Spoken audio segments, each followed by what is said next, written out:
कब्र की पहली रात का मंजर कैसा होगा, ये एक ऐसा सवाल है जिसकी तलाश में हर दूसरा शख्स नजर आता है।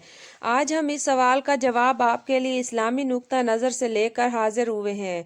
इसके अलावा आपको ये भी बताएंगे कि आखिर कब्र इंसान को कैसे पुकारती है, क्या ये पुकार इंसान को सुनाई देती है।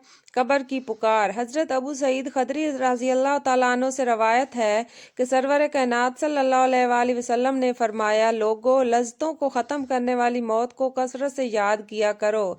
कब्र हर दिन अपने मुर्दों से खिताब करते हुए ऐलान करती है, मैं गुर्बत और तन्हाई का घर हूँ, मट्टी और कीड़ों का घर हूँ। वीडियो में आगे बढ़ने से पहले हमारे चैनल को सब्सक्राइब कर लें ताकि हमारी हर नई आने वाली वीडियो आप तक बआसानी पहुँचती रहे।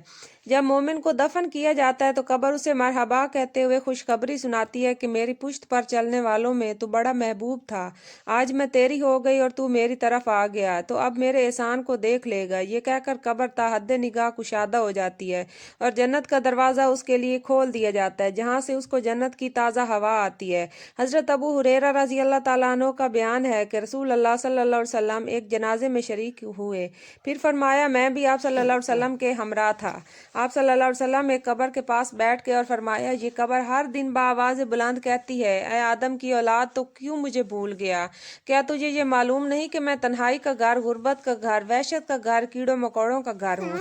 मैं बहुत तंग घर हूँ, मगर अल्लाह जिसके लिए कुशादगी का हुक्म फरमाएगा उसके लिए कुशादा हो जाऊंगी। इसके बाद आप सल्लल्लाहु अलैहि वसल्लम ने फरमाया, ए कब्र, तू या तो जन्नत का चमन है या फिर आग का एक तंवर। हज़रत अबू हजाज रज़ी अल्लाह तआला अन्हु से रवायत है कि रहमत आलम सल्लल्लाहु अलैहि वसल्लम ने फरमाया, मुर्दा जब कब्र में रखा जाता है तो कब्र उसको कहती है, ए इब्ने आदम, तू हलाक हुआ, तुझे किस चीज़ ने मुझसे धोखे में रखा? क्या तुझे मालूम ना था कि मैं फितना, तारीकी और कीड़ों मकोड़ों का घर हूँ? तुझे किस चीज़ ने मुझसे बहका कर नडर कर दिया और तू मेरी पुश्त पर खूब अकड़ कर चलता था? अगर वो मुर्दा नेक होता है तो उसकी तरफ से कब्र को जवाब देने वाले जवाब देते हैं, कब्र तू देख तो सही इसके अमाल कैसे हैं। ये अच्छाई इख्तियार करता था और बुराई से बाज रहता था। ये सुनकर कब्र कहती है, बेशक ये नेक था, अब मैं इसके लिए सरसब्ज हो जाती हूँ। मुर्दे का जिस्म उस वक्त मुनव्वर हो जाता है और उसकी रूह अल्लाह ताला की तरफ भेज दी जाती है।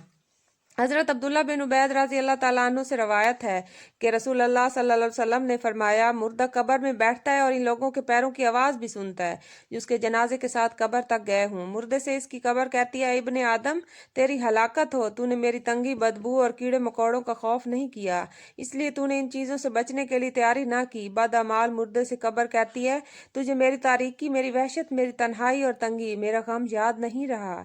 इसके बाद कब्र इसको जकड़ देती है, जिसके बाद उसकी पसलियों की हड्डियां एक दूसरे में पैवस्त हो जाती हैं। जबकि नेक बंदे के लिए कब्र कुशादा कर दी जाती है और उसके दाएं एक खिड़की खोल दी जाती है जहां से इसको जन्नत की हवा आती है। अल्लाह पाक हम सबको कब्र के अजाब से बचा और हमको नेक अमाल करने की तौफीक अता फरमाया।